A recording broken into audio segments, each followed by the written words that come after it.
If you're looking to save time with filleting your fish, check out Duratech. They make this 12-volt cordless fillet knife here.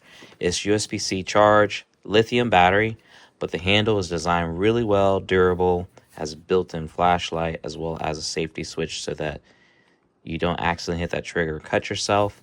It comes with two blades, one being 10-inch as well as an 8-inch one that allows you to cut any size fish that you're looking to fillet.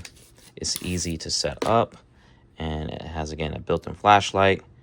Pull the trigger, and within a matter of seconds, you're going to have your fish fillet nicely so that you can take it back home and enjoy it. Again, this is Duratech 12-volt cordless fillet knife with two razor-sharp blades. That's going to allow you to cut and fillet any size fish that you happen to catch for the day.